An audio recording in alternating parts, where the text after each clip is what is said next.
Morning students, मैं Karuna. Welcome to my channel maths mania. Last video में मैंने आपको क्वेश्चन नंबर 1 और 2 करवाया था। आज की वीडियो में मैं आपको क्वेश्चन नंबर 3 करवाने जा रही हूँ। ये है एक्सरसाइज 5.2 का क्वेश्चन नंबर 3। क्वेश्चन है, in the adjoining figure P parallel Q find the unknown angles. जो ये हमारी फिगर है, इसमें हमें जो हमारे अननोन एंगल्स हैं वो बताने हैं कि वो कितने डिग्री के होंगे। अब जैसे ये फिगर है, इसमें दो पैरेलल लाइन है और इनको एक ट्रांसवर्सल लाइन कट कर रही है, तो यहाँ पर हमारा बन रहा है 125 डिग्री। ये एंगल है हमारा 125 डिग्री। तो हमें एंगल ई, एंगल एफ निकालना है, ए बी सी डी। तो जो हमारे अननोन एंगल्स हैं, इसमें हमें वो बताना है कि वो कितने डिग्री के होंगे। अब जैसे ये 125 डिग्री का है, तो हमें एंगल ई निकालना है। अगर हम इस फिगर को इस तरह से बनाएं,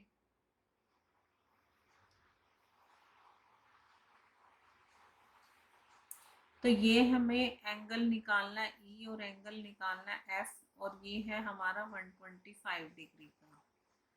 तो हम क्या देखते हैं, अगर हम इसको देखें, ये एक लाइन है, इसको अगर ये लाइन कट कर रही है, तो ये जो हमारे दो एंगल है ये हमारे बन रहे लीनियर पेयर। तो लीनियर पेयर में दो एंगल का सम होता है 180 डिग्री। अगर हम 125 डिग्री प्लस एंगल ई की बात करें, तो इन दोनों का सम होता है हमारा 180 डिग्री, क्योंकि ये लीनियर पेयर है। तो अब एंगल ई हमें निकालना है, तो angle E is equal to 180 degree minus 125 degree. तो ये हमारा आएगा 5, और ये भी हमारा आएगा 5। तो 55 डिग्री हमारा एंगल ही आएगा 55 डिग्री, क्योंकि अगर हम 125 में 55 ऐड करें तो 180 डिग्री होता है। ये हमारा लीनियर पेयर है, तो इसका सम हो गया 180 डिग्री।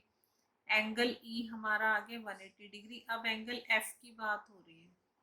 अब एंगल ई और एंगल एफ ये हमारे हैं, angle F is equal to angle E, ये हमारे वर्टिकली ऑपोजिट एंगल।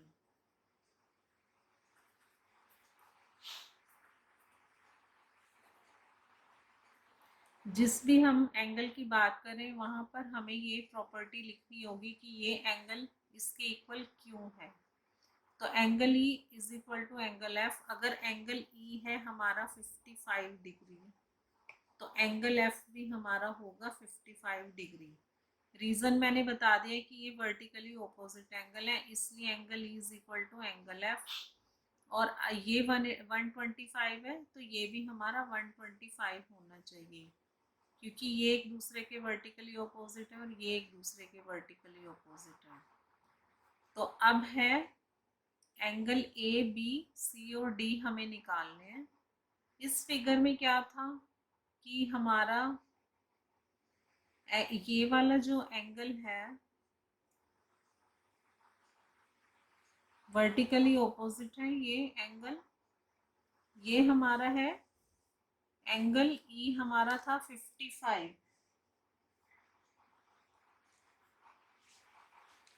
तो उसी तरह से हमारा ये एंगल भी होगा 55, एंगल ए। और एंगल ए 55 है, तो एंगल सी भी हमारा होगा 55 डिग्री, क्योंकि ये वर्टिकली ऑपोजिट एंगल है। और यहाँ पर मैंने बताया था कि angles on the same side of a transversal line are equal. तो angle E is equal to angle A, angles on the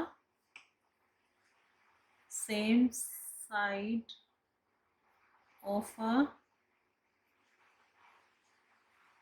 transversal line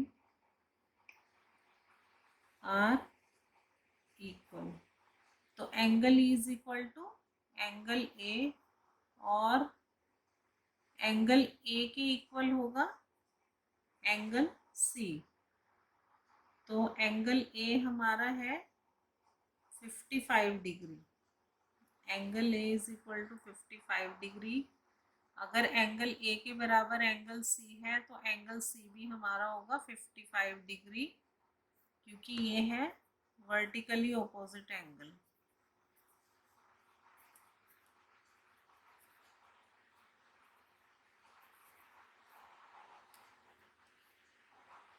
अगर हम यहाँ पर देखें एंगल ई और एंगल ए, ये हमारे कॉरेस्पॉन्डिंग एंगल भी हैं, तो इसलिए भी एंगल ई एंगल ए के इक्वल होगा। कॉरेस्पॉन्डिंग एंगल, जब ये कॉरेस्पॉन्डिंग एंगल बनते हैं तो ये हमारी लाइंस पैरेलल होती हैं। तो उसी तरह से एंगल ई हमारा एंगल ए के बराबर हो जाएगा 55 डिग्री। एंगल ए और सी वर्टिकली ऑपोजिट है, तो इसलिए सी हो जाएगा एंगल 55 डिग्री। उसी तरह से अगर एंगल ए हमारा 55 डिग्री है और एंगल डी हमें निकालना है, तो ये हमारा लीनियर पेयर भी होता है। तो angle A plus angle D is equal to 180 degree, क्योंकि ये है हमारा लीनियर पेयर। लीनियर पेयर है तो एंगल ए हमारा था 55 डिग्री, तो 55 degree plus angle D is equal to 180 degree. Angle D हमारा हो जाएगा 180 degree minus 55 is equal to 125 degree. तो हमारा एंगल डी है 125,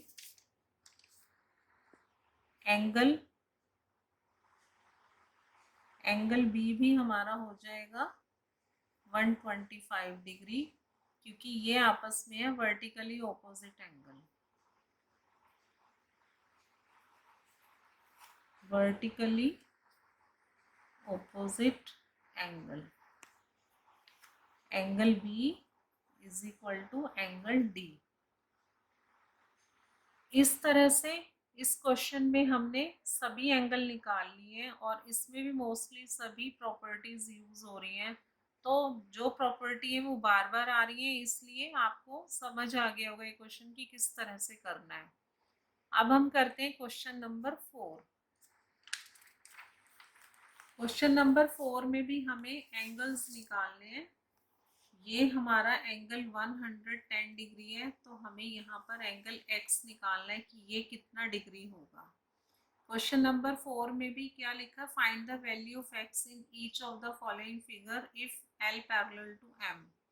अगर l और m पैरेलल हैं और एंगल ये वाला एंगल 110 डिग्री है, तो एंगल x निकालना है, एंगल x कितना डिग्री होगा। इसमें अगर हम देखें ये एंगल 110 डिग्री है, इसको अगर हम देखें कि ये कितना डिग्री होगा, क्योंकि ये लीनियर पेयर बन रहा है। अगर ये 110 है तो ये हमारा होना चाहिए, इन दोनों का सम 180 डिग्री, तो ये हमारा होना चाहिए 70 डिग्री। तो ये 110 plus 70 degree is equal to 180 degree, ये हमारा है लीनियर पेयर।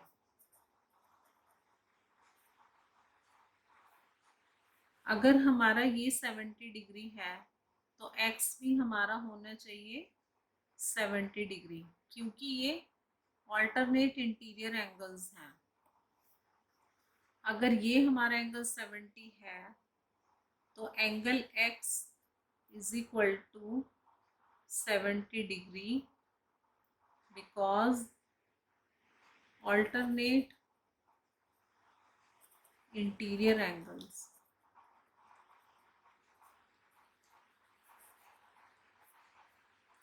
तो इस तरह से जब ऑल्टरनेट इंटीरियर एंगल्स हमारे ये 70 है तो ये भी 70 हो गया, और ये लाइन हमारी पैरेलल है, इसको एक ट्रांसवर्सल लाइन कट कर रही है, तो ये हमारे ऑल्टरनेट हो गए, इनका वर्टेक्स कॉमन नहीं होता, और ये एक दूसरे के ऑपोजिट बनते हैं, इसलिए ये ऑल्टरनेट इंटीरियर एंगल्स हो गए और दोनों ही इंटीरियर एंगल्स हैं।